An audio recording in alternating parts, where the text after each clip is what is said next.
Okay. Okay. So the people that you're having doing that, they have experience with sales? Yes, they have phone experience in sales. They have been in the tax industry. They have been, one of them has been in equipment financing. Okay, nice. Because you know this is so cutthroat. Um, Yeah. what I would say is, you're going to find out which model fits you best. But it's not necessarily to snag anyone's deals. It's sort of like you're going to have your ace, your guy that just when you put that paper in front of him on his desk, he's going to close it, and you might have a structure of like a team leader, where like whether that's you or your top guy or girl, they might take an override percentage based off what they bring in. Because obviously the goal is, correct me if I'm wrong, but the goal is to have more people, to have 5, 8, 10, 20 reps in a right? Okay. Right. Right. Yeah. Absolutely. So you want to have like a team leader model. Normally, there's not enough, and it creates a good way for them to kind of like look towards. Like they learn from somebody. There's like an upward trajectory, and their commission will change, obviously. So I would say, depending on that, if you have meta experience, then that's going to be good. You want to have different tiers of your leads, right? So like, you don't want to just stick all your reps on dialer data because they're going to get burnt out. You don't want to give them all just super hot, exclusive, live packages, because that's going to cost a lot of money. Mm-hmm. You want to have a mixture so they can go, okay, maybe when I get into the office, I'm hitting from, let's say, 9 to noon, I'm hitting dialer data, and then from noon to 3, I'm hitting the opt-in stuff from Facebook, and then from like 3 to 7 or 6, they're hitting the packages. So you want to have a different system. And obviously we'll get into the different types of openings and closings that I'm going to send. But if you have experience with Meta, there's a couple different things you could do. But I think the main is showing the value, maybe offering some type of free product so you can get them in and then retarget the lead, obviously. But those are going to come down to your budget. If you have the money, I think you want to have at least 15 to 20,000 a month Mm-hmm. to really make a ding at this. Obviously, you're competing with OnDeck and Biz2Credit. They're dropping hundreds, six figures a month. So if you're just getting started, if you funded 2 deals, right? Yeah. Okay. And where did you get them? Did you say from a Packages. Yeah. 30 to 90, and a few bank statement leads, which were trash, honestly, Mhm. and just data. But my goal moving forward is that I'm trying to have at least two applications every hour per rep, Okay. you know, and my application was two applications every week, which equaled about 5 hours on the dialer, and it was absolutely awful. Like, low revenues, high risk industries, people with closed businesses. And I know how data works. It's just like data can be good. Some packages can be good. Some packages can be bad. But I just had a bad taste to it. Mhm. So that's the reason why I was trying to ask you. Is like, yeah, for the start, yes, I would love to call on data more, because obviously it makes more sense, not to invest in high intent leads right now, because I don't have the sales experience, Mhm. to close these leads, maybe in like 3 to 4 months once I've closed a good amount of things. So what I'm trying to ask you is basically where to buy these leads from. Mhm. Whom would you suggest me to buy these leads from? And my goal is per rep is to have at least two applications per day. And I understand it doesn't happen overnight. It takes a while. Like maybe you call a week, and then second week onwards, you start building that momentum, and you have like two applications every hour, or maybe like three applications every 4 hours. I'm trying to submit more deals, because all of the deals I got previously were like declines, fraud, or I don't know, just a Mhm. bunch of like red flags, on those files that I submitted. Okay. A lot of garbage. A lot of garbage. Okay. So here's what I'd say. You're on the right track, and I really like how you're thinking of this, like just straight cold numbers, and this will equal this and this. And at least in the beginning, I want you to focus on quality over quantity. And the reason I say that is because, bro, you could, excuse my language, you could submit 20 apps a day, and it means nothing. When I first started, I used to bring in literally 15 to 20 apps a day, and they were like you said, they were just garbage. They weren't really good leads. So you want to focus on the quality. That's A. B, if we're going to be doing merchant cash advance, we want to watch out for the trap of just pulling in files to get applications. Like, if for your reps, You want them to make sure they qualify the business owner first, because what will happen is they'll pull in all these files that are just never going to take a merchant cash advance. They only want the monthly payment, the 10-year terms, and it's going to create more work on the back end for you to try to turn them. Or you'll get 10 leads. They might get freaking 100K approvals from on deck, like great approvals, but they're never going to take an MCA. And that's something where you don't want to waste your time spinning your wheels. So my next question would be, are you going to have the setup for SBA term loan line of credit products? Or are we focusing just on merchant cash advance? You tell me. According to me, what I've seen is that I have the full range, the full arsenal. Because no lead should be ever wasted. Mm-hmm. What I'm trying to say is like, they want an MCA. If they want a business line of credit, business line of credit. If they want whatever they want, I can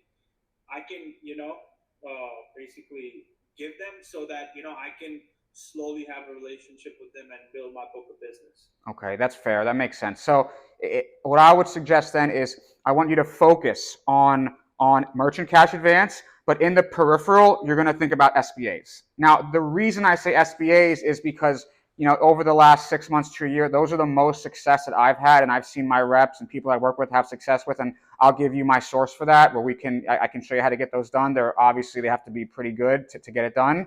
The SBA just changed their standard operating procedure, where they used to pay off MCAs, and they literally, as of like June 1st, they stopped that. So now they have to be really good. Their debt, it's called the debt service coverage ratio. The DSCR has to be low, and they'll only go up to 350K now for the Express. The Express is what these people want. It's where they get it within like 3 weeks.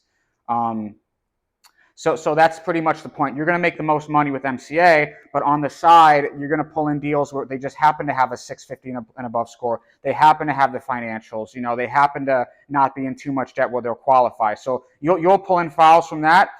So the main thing is going to be the MCA, and that's where it's going to come down to, obviously, the files, the leads, but your people qualifying them. You want to make sure that you're not just getting, because if you tell someone, I want to see 2 apps an hour, they're just going to bring in whatever they can, and then you're going to have the headache at the end. Yeah, no, yeah, I absolutely get that. Okay. So SBAs, MCAs, and then okay, SBA, MCA, focus on quality or quantity. So what should I start with these 3 reps? Should I do a mixture of what would you suggest me? Because I'm really confused on. I know I just have to try different things, but what should I start with? You think, because we all 3 of us are not that experienced in the MCA space, so we still don't know how to sell the product. Don't know much about the product, but I'm sure in 3 to 4 months we'll know more than what we know today.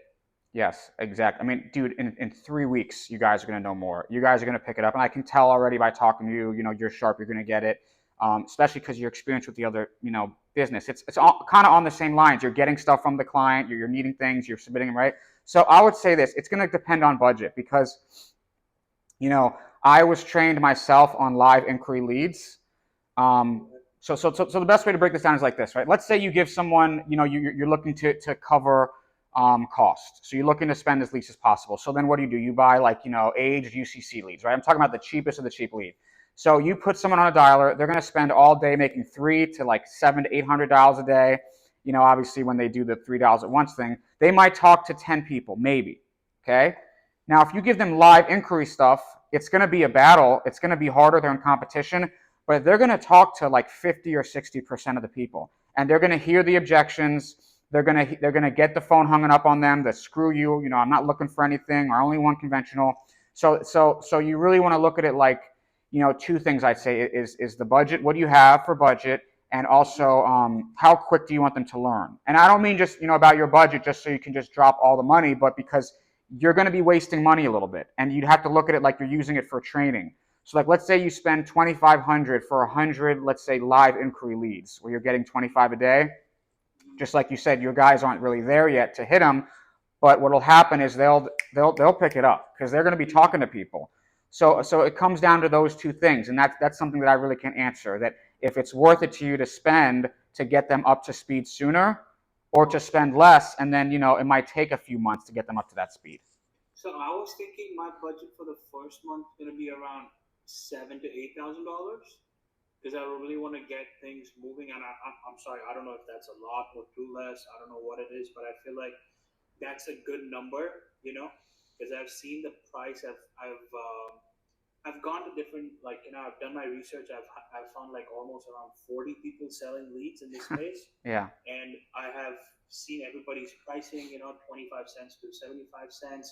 They have $25, 1 to 3 day submissions. All this stuff. But I don't. Well, yes, that's pretty much what's my. I'm looking to spend amongst three people to be fully busy all day, every day. Okay. So you hit the nail on the head exactly. This business, there's people that sell data. It's almost like the same amount of people that you're getting calls from, and when I know people were talking about this, that like when someone's selling a data for $1, $1.50, especially if it's a package lead and it has everything you need, you got to think about how many times they have to sell that to make a profit, right? So you are battling, no lie, 50 to 100 people. So the main thing with that, it's not even the cost. It's like you want to make sure you have a source. You want to make sure you have somebody that, normally it might only go off a revenue share, but if you're connected, if you're plugged in, you'll have that. And once we get done with this, I've talked to you about him before, but I'll hook you up with him, and you can try it. I think 7 to 8 could do it. I'd say 8 to 10K.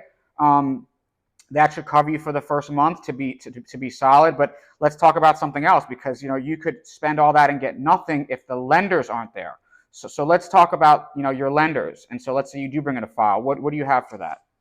Okay, sorry. I'm just gonna open up my lender Let's list. go. Let's One go. second. Lender list and revenue. Okay, so this is what I have right now. I have Speedy Funding, Essential Funding, Cobalt, TVT, Winwood Capital, Diverse Capital, Splash Advance, Midnight Advance, East Shore Equities, Zlur Funding, and United Capital. Oh my God, man, I'm gonna hook you up. The entire cost of this was gonna be about to be paid right here. Okay, so it sounds like you got them from like the chats, right? Yeah, chats, whatever research I try my best to do research on my whole thing before this is the best I got for now. Yeah. Okay, okay. So first of all, I don't want you spending a penny on leads until we have this straightened out, until we have a better list, because it's just going to be wasting money. So here's what I would say, and you kind of it shows that you're looking to get after it. It's good, because this is the same thing that like I did and other people do, is that making the sort of mistake that you go on these chats on WhatsApp and like, oh, I'm talking to lenders. All I got to do, I see them, this is the name. All I got to do is sign up with them, and I have 10 or 15. Boom, now I have my lenders, right? So here's what I want you to understand. So most lenders that are on the chats, and this is nothing against them, this is just the type of paper they are. They're like, C, D paper. Some of them are B paper, but most of them are like lower B, C, D paper. And again, there's nothing wrong with that. There is different types of paper, like, the ones that'll go from, let's say, 2 to 10 positions, they go to 120 days or 100 days, right? That might be some B paper. But um, that means that you only want to send high-risk files to those high-risk lenders. So again, I'm just stressing here, there's nothing wrong with that, but that's just one piece of the pie. So let me give you an example. Let's say you buy a lead for $25, okay? And let's say let's say it's a restaurant, okay? And they're doing 100K per month, okay? So you call that lead, you get them, you develop a rapport, you develop a relationship. You've spent money on that lead, okay? And you spent the time, and you've cultivated the rapport, and you've spoken to them. Now you submit the lead to all your lenders, okay? Now the next guy, because we know we're in competition always, the next guy has on deck Biz to Credit, Libertas. He's got Vox. He's got FinTap, whatever. My point is he's got the A, B type paper, because this guy has a first position. So you're submitting it to yours that are more high risk. He's submitting it to his that's A and B. So you're going to call him back and say, hey, Mr. XYZ, guess what? I have 80K at a 149 for 60 days, which is three months, right? 60 business days. So the other broker is calling him, say, guess what? I got you 80K over 12 months, and the factor rate is a 125, right? So it's obvious who's he going to go with. So the whole point of that kind of story is you want to make sure you're submitting and you're placing the files right, because if not, you're just going to lose every time. And that's something we can discuss, where it's about processing, where you want to go in tiers, like, so you want to shop and then reshop. You want to go from the best to the worst. So like if I have somebody that I think is like A paper, I'm going to send them to like my B paper type lenders, funders. And then if they're all declines, now I go to B. And if those are all declines, now I go to C. But, the goal is, you get something somewhere in the middle of that. But so that's something we're going to discuss after. I don't want to kind of put all the names, but we'll like on this meeting. But when we hang up, we'll talk. And when I send you to my guy, we'll get you a nice lender list. Okay, beautiful. I love that. Okay, perfect. Okay. Um, okay, so we'll talk about the what leads do we have to buy and all that stuff a little later on. And okay, fine, I got that. So marketing, I understand that. So we got that. It's great. Lenders, we got it. Okay. Now, what I want to go ahead is on the sales processor side, Mm-hmm. and I just want to know exactly. So, what is the model I should follow? So, in my previous, the only reason I'm telling you what I did in my previous business is so that you can get an idea, of what Sure, I please. used to Yeah. look at. So it's like you can understand. So our thing is like we had the investigation and resolution. So in the investigation, we charged them about 395, and then the resolution is that we presented them with the resolution, what we got back from the IRS, and then what program we can get them into, and then charge them a couple of thousands of dollars. So there's two types of companies that I saw is that one they had openers and they got the files, and there was this one main guy that used to do all the resolutions, and then there's my type of company that the same person did the same like he did the opening and he did the closing, so he did part one and part two together, only because I lost a lot of employees doing the first type of sales model. Okay. They're like, oh, I'm not here to make a few $100. I'm here to do the big thousands of dollars or whatever it was. So yeah, I just want to understand what's your thoughts about that, and then how do I get that started. Okay. Let me just ask. So in the model that they didn't like, so they would kind of be like thinking, why am I bringing the files in and making little and the closure making? Okay. So the commission, how was there percentages, or were the openers like paid like a base and then the closers were paid? Like, how did it work? Yeah, the openers are making a commission. So every time they bought it, so hourly of $19-20, which is California minimum, and then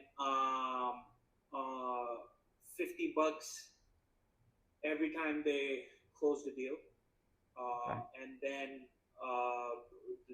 the resolution part used to go to the main guy, and he used to make about 12% plus 12 to 15% with an hourly, or 20% only commission. Okay. Okay. Well, so it's going to be a little bit different than that. I would say for the openers, there's so many caveats, but like, let's just talk about, uh, data that you spent good money on. So if the data spent good money, people are going to make less, obviously. Like, I'll give you like an example, like with one of my partners with the shops, is that if it's live inquiry data that we paid money for, the openers make 20%. Okay. Okay. Now, if it's let's say older data, or they're like bringing a file back from the dead, quote unquote, like age stuff, they'll make 35%, because there's no skin in the game for us if it's older data. We're not paying for it right the second. Um, so that's one way you could kind of splice it up. But one model that was really good there's this room that I'm still a part of that has like 80 reps, and they have a really good system where they basically give 50% to the team leader, and he divvies it up however he wants.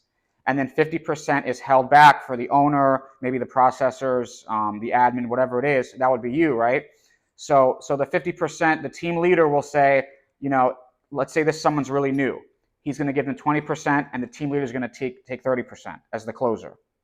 Now, let's say the person that they hired is really good. They might give that opener, 35%, and they might take 15%. The point of it is they have 50% to play with. Now, if it's just you and two other people, I mean,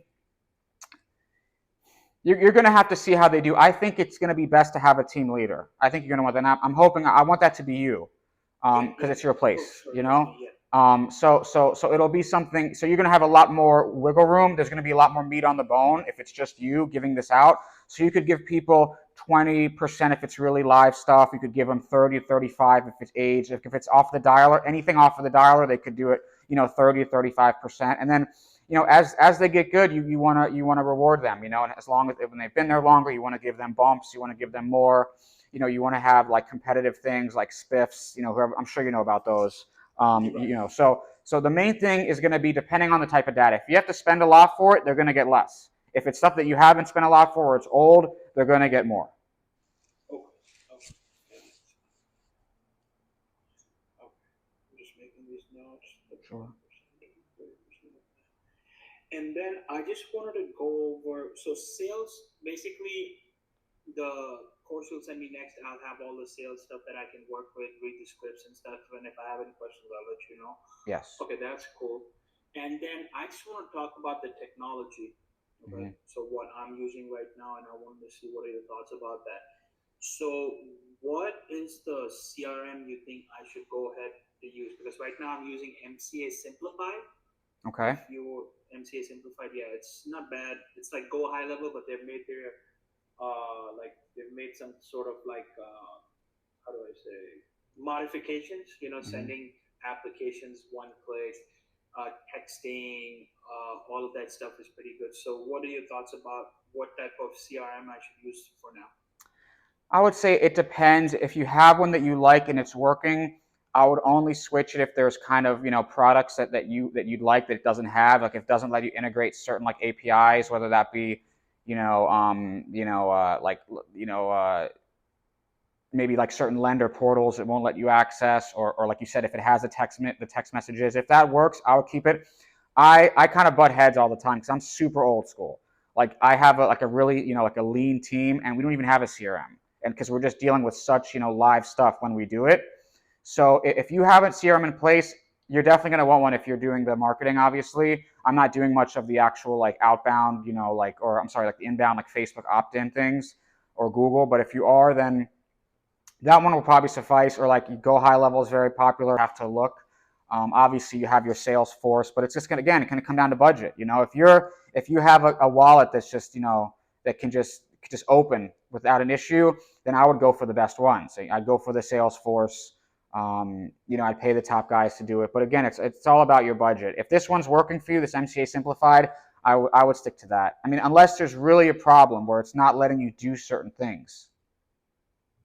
No, it's letting me do like almost everything. I was just I don't know. I've always had like, yeah, everybody's happy with it. Not bad. It's good. API integrations are there. Really, not bad. So yeah, I think okay, that's cool. And then so you don't do, you just said you don't do any of the live stuff. You do like just data basically, or what type of leads do you like to call on most of the times? So when I'll do it, I'll do like like live inquiry stuff. Live. Yeah, and then I also have renewals. I have merchants that I'm following up with that I've funded multiple times. I'm working on one's credit, or I'm working to bring it to SBA, or I'm working on a refinance. I just had one today that we did a small one, 3 weeks ago, and then a piece of equipment went down on the truck. So now we got her something else today. Thank God that went well. But yeah, it's just live inquiry stuff mostly. Okay. Okay. And then, do you suggest me to do email marketing? I would say try it. I think it's hit or miss. I really think it's hit or miss. I think it's hit or miss on like who you're doing it with. If they're really properly warming up the email servers, if you're getting things that are bouncing back, if you have good lists, I would say try it. But and look, people swear by other forms. Like texting and email blasts. I have just from my knowledge of how I've done it, it's always been live stuff where you're calling and texting the lead, and obviously following up with it, and or following up with them and age data and stuff in the dialer. Okay. Remember too, Sid. So like all these things are great, but they're volume plays. They're volume and they're long term plays.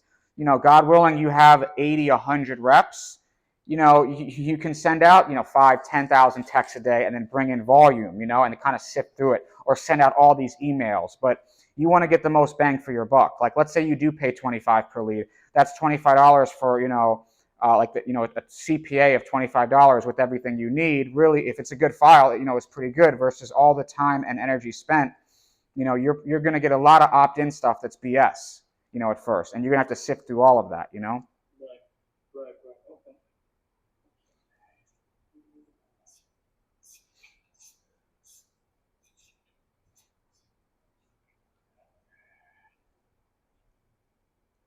So, um, I was also thinking about. So I still do this to this day. I do a lot of live transfers, and I've heard mixed reviews about MCA live transfers. But the thing is that I'm not buying these live transfers. I'm generating them myself because, like, what I was trying to do is because I have really good connections abroad, like in Mexico and in different places, whereby I have these guys sifting through these long, age lists, and they're Mhm. like. Because I've for the first 2 months, right, when I did the two deals that um, I had my guys just sit on the dialer, but it was really painful. It's really hard, like for them to like sit on that, focus on that. Yeah. Even me to a certain point, I was like, I was getting exhausted.